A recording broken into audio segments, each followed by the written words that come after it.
All right, so I mentioned that this was coming up, but the next like 2 weeks or so of videos is basically going to be like a year in review. Let's take a look at everything Sword and Shield has offered. So I'm going to talk about each set, give a little bit of my opinion about each set, some background, some chase cards, some knowledge, spit some facts, show some cards and some prices on the screen, and then we'll open some of each pack. So let's just set the stage.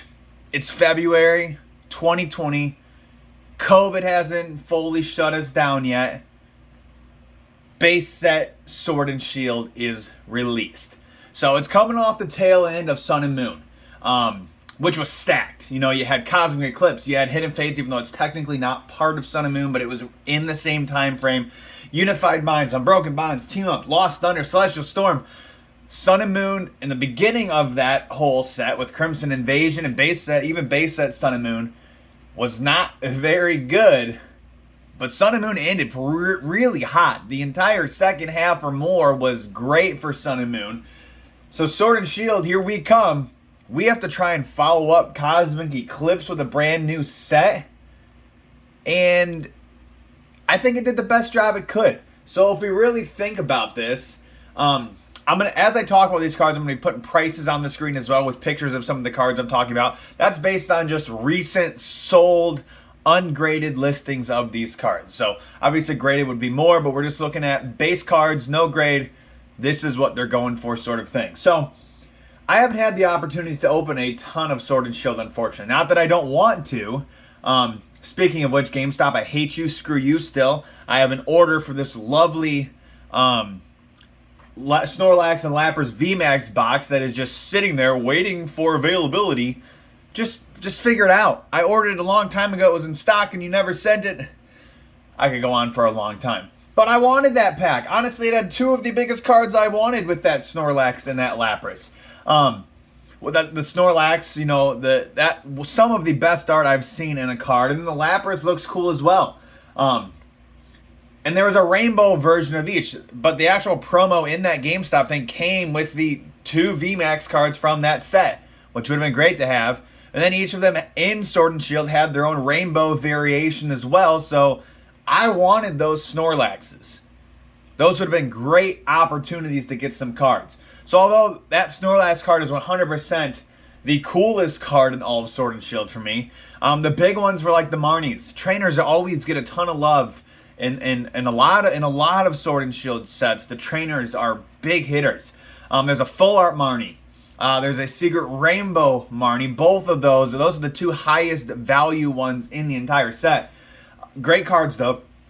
There's also the gold secret rare Zacian and Zamazenta, which go for quite a bit of money as well. So if we're being honest, Sword and Shield was actually the set that got me back into Pokemon anyway. If we think back to the videos that my first impact of these, it was the Leonhardt mystery box, and there was Sword and Shield packs in there that I opened, and I got incredibly lucky to right off the bat, and I'll put these here. Come on. You gonna focus for me? No? But it's a rainbow rare. I'll show them again when I go down below. Rainbow rare bead, a gold rare metal saucer. The first two packs that I opened of Sun and Shield after not opening Pokemon cards in years were those two cards. So absolutely nutty that happened to me, that I was able to get those. I didn't realize truly how great that was, even though those might not be the most valuable cards in the set. To have that luck for somebody who hadn't opened cards in so long, Sword and Shield really got me back into it, got me hooked. And I was just happy to get cards again. I wish I had more opportunities to open Sword and Shield base set. We'll look for those opportunities as we go, but without further ado, we're going to open a few of those right now and see what we can get. So there is a Sun and Moon here. We have to know where we came from in order to understand where we went. I have many times said, yo, Sun and Moon, I hate base set Sun and Moon. I really do. I've said it many times. But we have to know where we're coming from in order to understand where we're going when we get into this stuff. So let's start here. So we'll open this guy. I think the best card here is like the gold secret. I think it's an Ultra Ball. But as I've said many times before, there is an Umbreon, there is an Espeon Rainbow Rare, both of which that exist within this set as well. So, energy card, Alolan Persian. I just think overall Sun and Moon, if we think of the art, we think of the pulls, it wasn't something that people were really excited about. I mean, at the time they may have been, but I don't think Sun and Moon itself is that great of a set if we're just talking about the base. Oops, sorry. And we have a Dragonair reverse, and on the back, oh, it's a holo at least, Ribombee. So there, evolution of Cutiefly there, right? Is that what I'm talking about? But there's Sun and Moon. It is what it is. But these are what I wish I had more of. So two of these, whichever two, yeah, it was these two, are actually from the Zacian and Zamazenta ETB Pluses. I pulled two. There was only one in each of those boxes, which was kind of unfortunate. I actually opened one of my other things, and when I opened the actual full box to see if there was a Sword and Shield, and there was one in there. So I have 3 to open here today, and that's all I have, and everything that exists in my collection right now is these 3. So we're going to go through these and hope that we can get one of the big pulls that exists from here that we have not had the chance up to this point to pull. Hoping for any variation of a Snorlax, because that would be ideal. So, but overall, we'll just kind of look at the art and see kind of what we had going on here in base set Sword and Shield. So, energy card there. A Drizzile. Make sure we're focused nicely. Evolution Essence, a nice little diffuser there. Salazzle, just looking psychedelic, looking different. Hoodoo. Pinchurchin, which I haven't even opened that much of these. Look at that. Vulpix just chilling on the rocks, looking cute as ever. Great card there. Nickit, opened, seen plenty of times. Baltoy in action. A Pawniard, reverse, and on the back, a Galarian Obstacle. But look at that tongue. Look at that tongue. Look at that nice winter background. Not a bad start there. It's not a big boy, but not a bad start. Next pack here. Oh, come on. Oh, come on. I think if you look at every single Sword and Shield pack that I've ever opened, I have struggled to actually open it. I don't think that's...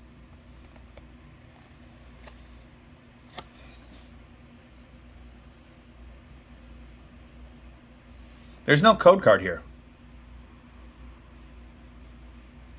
What? 1, 2, 3, 4, 5, 6, 7, 8, 9, 10, 11, 12. What? Wait. 10 additional. 1, 2, 3, 4, 5, 6, 7, 8, 9, 10, 11, 12. There are 12 cards in here. 10 additional game cards. None of them are the... What? Alright, so we had Shelter, we had Mawile, we had Galarian Ponyta, cute card. Shelter looking really aggressive. Sobble. Maractus, which I don't think I have. We have another Pawniard reverse. Interesting. Wow, so the Morpeko is the rare? See, that seems so crazy to me that Morpeko is a rare. I do not have that one, so there we go. There we go. Raboot. Rare Candy. Yeah, there was no code card in here. And there were 12 cards. The things that happened when we opened Sword and Shield. I was not expecting that. That really just confused me for a second there. I'm still actually kind of confused. This one feels really thick too. I don't know. Last one here though. Yeah, I wish I had more Sword and Shield to open. I wish I had more opportunities to get some really sick chase cards. There is a code card here for us. But... you know, at the time, I wanted other things. There was a lot more things that I was really wanting to purchase when I first got back into it. So Sword and Shield, like, look at that Haunter. Nice card. Thwacky, definitely have that one. Palpad, Joltik, Salandit, Clobbopus, the Ghastly looking sick as well. Rookidee, a Joltik reverse, and on the back, a Drapion. So no hits there from Sword and Shield. But the whole purpose of this is just to kind of illustrate Sword and Shield wasn't bad. The base set itself has a lot of really great cards that I haven't had the chance to pull, but there's a lot that you could potentially get from this set. So if we're looking back to February 2020, Sword and Shield was a great introduction, the base set, to what this whole set was going to become. And if you stick around, the next few videos, we'll have a review on Rebel Clash. We'll have a review on Darkness Ablaze. We'll have a review on Vivid Voltage. We'll open some Shining Fates as a kind of intermediate there, because that happened during this. It's not part of this set, but it's part of this year. We'll open Battle Styles, and maybe by that point, I'll actually have Chilling Reign to open too, and we can end with, this is where we're at now. Let's see what this set offers. So, a lot that's going to go into these videos. I'm excited to kind of do this, and I've been writing scripts for the things I want to talk about. So I'm really actually excited to go through and do this. So you're going to want to stick around. Thank you for being here. Make sure you subscribe. If you have an opinion, if you have something you want to say, leave it in the comments. Let me know. I'll communicate back and forth with you if there's something you ever disagree with on any of these videos with my opinions. But that's what I got here. So hopefully get to open more Sword and Shield in the future. But for now, have a good day.